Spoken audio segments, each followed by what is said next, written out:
to stay forever, don't make a decision with his life. Hi everyone, it's Wednesday. I think this might be the best time to talk about this given recent events in Orlando as well as the popularity of #SayNoToHydroCap. This video is dedicated to the survivors and victims of the Orlando shooting. Steve Rogers has gone in and out of public consciousness since his publication. When he was created, as I stated in my last video, he was meant to be a symbol of American freedom and justice. Again, he literally punched Hitler in his first comic. But then the war ended and Hitler was dead and Cap didn't really have anyone to fight in particular. Sure, there were those damn commies, but even that kind of fizzled out by the late 60s. The only entity that Steve could fight and stay as relevant in the 70s and 80s was the American government, given the dissolution between the government and the American people, much like we have today. But that kind of went against everything that he was built for. He still didn't have anyone to really go up against in the 90s, especially given America's economic situation. Sure, we were facing the immediate repercussions of Reaganomics,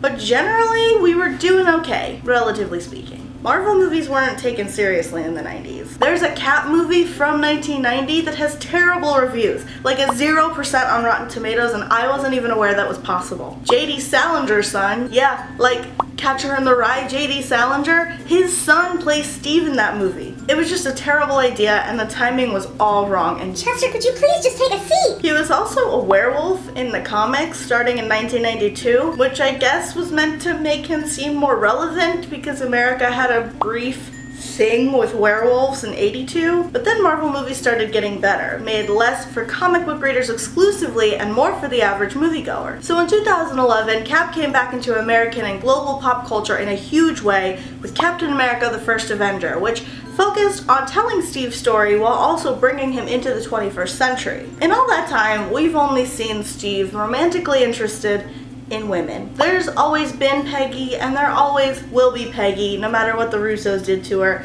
even if we all knew that she couldn't live as long as Cap could. There was also Natalie Dormer's character in The First Avenger, Private Lorraine, who Steve kissed and then Peggy got jealous. Then there was the fake thing with Nat, but again, they kissed, so I guess it's on the same level as Private Lorraine. And finally, there was his thing with Sharon, which was unwarranted and weird and gross because he was in love with her great aunt. I don't care how canonical this thing with Sharon is. But through all of those romantic, or not so, adventures, Steve has always had one constant: Bucky Barnes. Now, I'm not necessarily advocating for Stucky here, but I am saying that they share over 80 years of friendship. Plus, Steve has literally put the world in danger to save Bucky.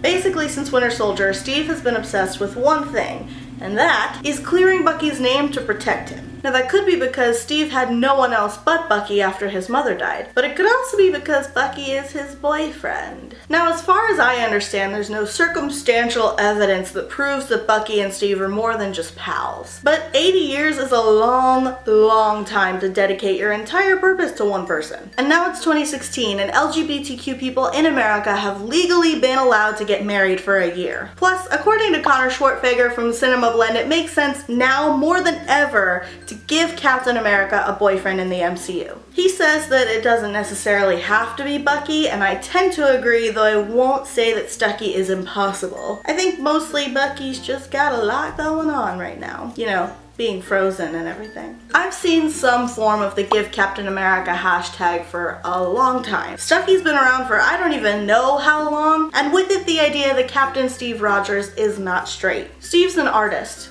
He's compassionate. He cares deeply about his friends and about what he believes is right and just. He was raised by his mother and bullied by little boys that wanted to take his strength and emasculate him. Now, I'm not saying that these qualities are inherently feminine, nor do I think that queer men have to adhere to these qualities in order to identify as queer. I'm just saying that it's not impossible for Steve to have a boyfriend, or two, or however many he wants. What I'm really saying is that it's time for Marvel to give us a major queer character in the MCU, and that out of all the Avengers currently in the MCU, Cap makes the most sense narratively. There's no good reason that I can think of that Steve wouldn't be bi. Not time, and not societal expectations linked to time. Despite being brought up between the world wars, his upbringing doesn't define his sexuality. The time in which he was born was dangerous for queer people, yes, but that doesn't mean that they didn't exist, and it doesn't mean that Steve wouldn't have been bi then. It probably means that he wouldn't have expressed that sexuality in the 1940s, but now Steve is of our time. He lives in 2016, hypothetically. He's free to come out without having his life legally threatened. I know what some viewers are going to say. It's Captain America, he can't possibly be gay. Well, congratulations, I'm not saying that he is. I'm also not saying that he's canonically bi. I'm just saying that it makes sense for him to be and that we deserve a queer character. Making Steve Rogers bi won't affect his or your childhood, nor any of his past relationships. And if it does,